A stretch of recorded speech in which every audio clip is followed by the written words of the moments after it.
जंगल में एक कालू कौवा और एक नीलो चिड़िया रहती थी। उन दोनों का अपना अपना एक गंदुम का खेत हुआ करता था। नीलो चिड़िया बहुत ज्यादा मेहनती थी। वे हर समय अपने खेत की देखभाल किया करती थी, जबकि कालू कौवा बहुत ज्यादा आलसी था। नीलो चिड़िया और कालू कौवा अपनी गंदुम की फसलें एक उल्लू सेठ को बेचा करते थे।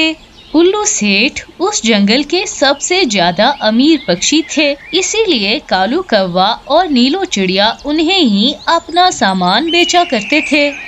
अरे अरे कालू कौवे, तुम्हारी गंदुम की फसल अच्छी तरह से पक गई है। बस अब तुम्हें अपनी फसल काट लेनी चाहिए। और तो और बरसात भी अभी बहुत करीब है। कहीं बरसात के कारण तुम्हारी सारी गंदुम की फसल खराब न हो जाए।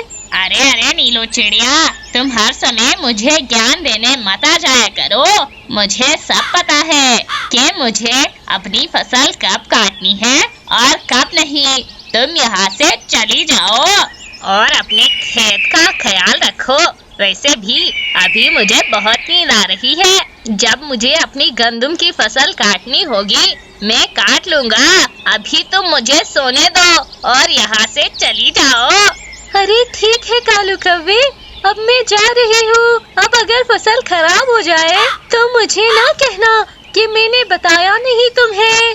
ये कहकर नीलो चिड़िया वहाँ से चली जाती है। नीलो चिड़िया अपने खेत में आती है और अपनी गंदुम की सारी फसल काटने लगती है। कुछ ही देर के बाद नीलो चिड़िया अपनी सारी गंदुम की फसल काट लेती है और कहती है, चलो भाई, अब तो मैंने अपनी गंदुम की सारी फसल काट ली है।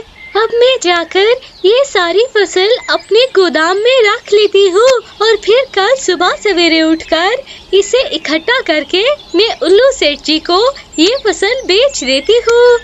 उसी जंगल में नीलो चिड़िया का एक गोदाम था, जिसमें नीलो चिड़िया अपनी सारी फसल काट काट कर रखती थी।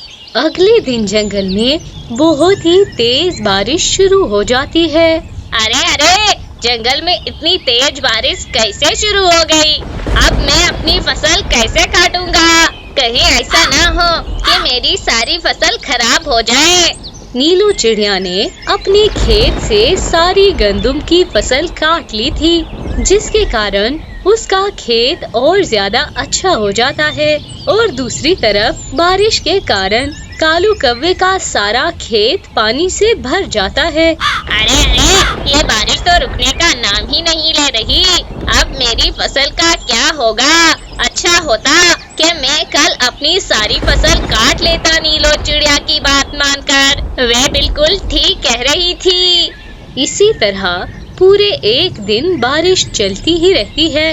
अगले दिन बारिश रुक जाती है और सूरज निकल आता है। कालू कौवा फौरन से अपनी फसल की तरफ जाता है। जब कालू कौवा अपनी गंदुम की फसल देखने के लिए आता है तो इसकी आधी फसल तो खराब हो चुकी थी और आधी फसल बिल्कुल काली हो गई थी। अरे अरे, मैं तो बर्बाद हो गया हूँ। मेरी आधी से ज्यादा फसल खराब हो चुकी है और काली पड़ गई है। अब मैं उल्लू सेठ को क्या बेचूंगा? कालू कौवा ऐसी बातें ही कर रहा होता है कि वहाँ पर नीलो चिड़िया आ जाती है। अरे कालू कौवे, ये सब तुम्हारे आलसीपन की वजह से ही हुआ है। परंतु अब ये जो आधी फसल बची है ना, इसे जल्दी से काट लो। कहीं ऐसा ना हो कि फिर से बारिश हो जाए और तुम्हारी ये आधी फसल भी खराब हो जाए। अरे अरे, तुम चुप करो नीला चिड़िया, तुम यहाँ से चली जाओ। मुझे जो करना होगा मैं कर लूँगा। ये सुनकर नीलो चिड़िया वहाँ से चली जाती है।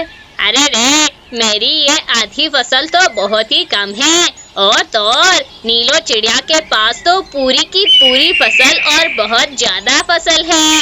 उल्लू सेठ तो मेरी ये थोड़ी सी गंदुम नहीं खरीदेंगे, बल्कि वे नीलो चिड़िया की सारी फसल खरीदेंगे और वे नीलो चिड़िया तो बहुत ज्यादा अमीर हो जाएगी।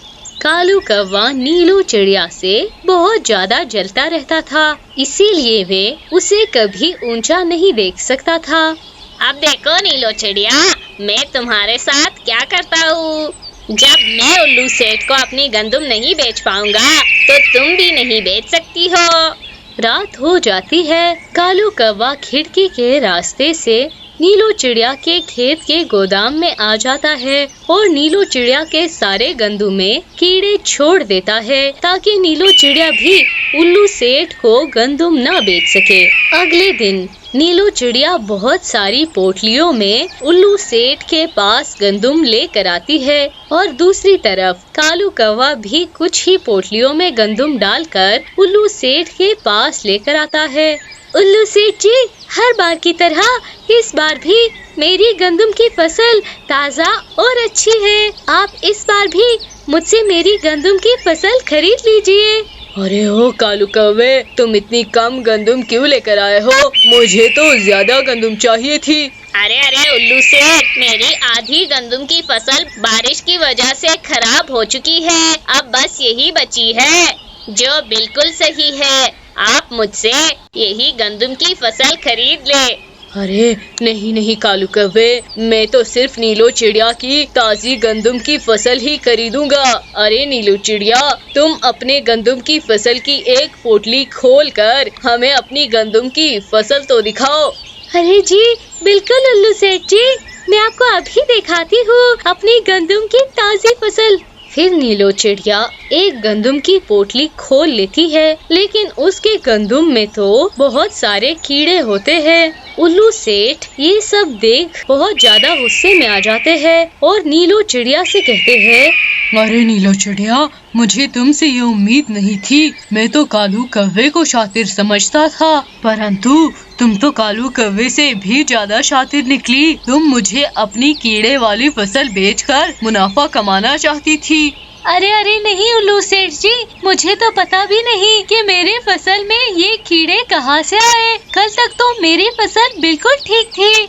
बस मीनू चिड़िया, अब तुम यहाँ से चली जाओ। बस अब मैं सिर्फ कालू कौवे से ये कुछ ही गंदुम खरीदूंगा। कम से कम कालू कौवे के गंदुम में कीड़े तो नहीं लगे हुए हैं ना। और फिर उल्लू सेठ जी कालू कौवे से गंदुम खरीद लेते हैं और एक पोटली में उसे कुछ पैसे दे देते हैं और नीलो चिड़िया अपनी सारी फसल एक ठेले पर रख कर वहाँ से ले जाती है। अरे देखा नीलो चिड़िया, तुम अपनी फसल पर बहुत ज्यादा घमंड करती थी। मैंने तुम्हारे गंदुम की फसल में कीड़े डाल दिए थे ताकि उल्लू सेठ तुम्हारी गंदुम की फसल ना खरीदे। और हाँ नीलो चिड़िया, तुम तो मुझसे ज्यादा अमीर होने चली थी ना, अब तो तुम मुझसे भी ज्यादा गरीब हो।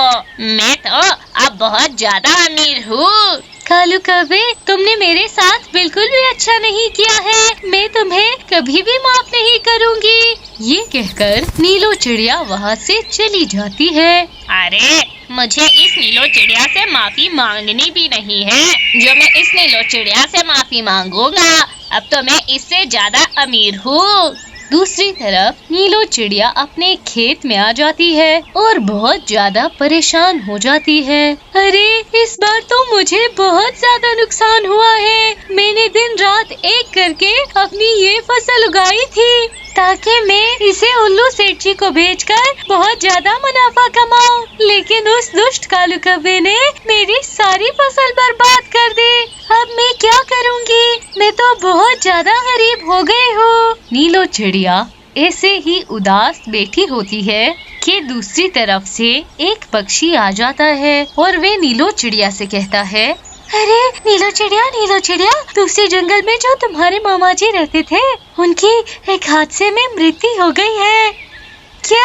उससे तो कुछ अर्सा पहले ही मैं मिल के आई थी, तो उनकी मृत्यु कैसे हो गई? अरे नीलो चिड़िया, तुम्हारे मामा जी का तुम्हारे अलावा कोई रिश्तेदार नहीं है, इसीलिए उन्होंने अपनी गंदुम की सारी फसल तुम्हारे नाम कर दी है। तुम जाओ और अपने मामा जी की फसल अपने नाम करके ले लो, वरना तो कोई भी पक्षी जाकर तुम्हारे मामा जी की फसल पर कब्जा कर लेगा। वे पक्षी वहाँ से चला जाता है। नीलो चिड़िया अपने मामा जी के मृत्यु का सुनकर बहुत ज्यादा परेशान हो जाती है और वे अपने मामा जी के फसल की जानिब चली जाती है। मेरे मामा जी भी बिल्कुल मेरी तरह मेहनती थे। देखो तो इनकी गंदम की फसल कितनी ज्यादा हरी भरी और कितनी अच्छी है। दूसरी तरफ जब उल्लू सेठ जी कालू कौवे के बेचे हुए गंदम खाने लगते हैं तो वे गंदम तो एकदम कड़वी होती है और वेद जी कहते हैं, अरे कालू कौवा तो नीलो चिड़िया से भी ज्यादा धोखेबाज है। इसने मुझे कड़वी गंदम बेची। इस कालू कौवे को तो मैं नहीं छोड़ूंगा। जाओ कबूतर गुलाम, कालू कौवे को मेरे पास बुला के लाओ। और फिर कुछ ही देर के बाद कबूतर कालू कौवे को लेकर उल्लू सेठ के पास आता है।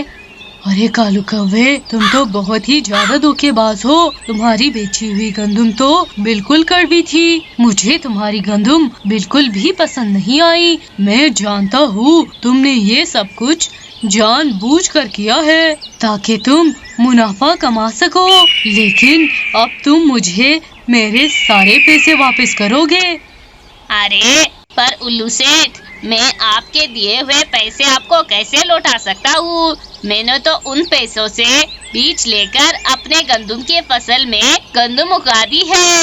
क्या तुमने मेरे पैसों से बीज खरीदकर अपने फसल में बो दिए हैं? बस अब वो गंदम की फसल मेरी होगी। तुम उस खेत में दोबारा कभी नहीं जाना। अरे उल्लू सेठ, आप मेरे साथ ऐसा नहीं कर सकते। मेरे पास मेरे उस खेत के अलावा कुछ भी नहीं है। आप मुझसे वो खेत ना ले। कबूतर गुलाम, इस कालू कौवे को तुम यहाँ से ले जाओ, वरना इस कालू कौवे को मैं उल्टा लटकाकर मार दूंगा। और फिर वे कबूतर गुलाम कालू कौवे को लेकर वहाँ से चला जाता है। दूसरी तरफ नीलो चिड़िया को अपने मामा जी का एक हरा भरा खेत मिल गया था और अब नीलो चिड़िया बहुत ज्यादा खुश होती है। तो दोस्तों, इस कहानी से हमें ये सीख मिलती है कि जैसी करनी वैसी भरनी। हम जैसा करेंगे एक दिन हमें वैसा ही भुगतना पड़ेगा।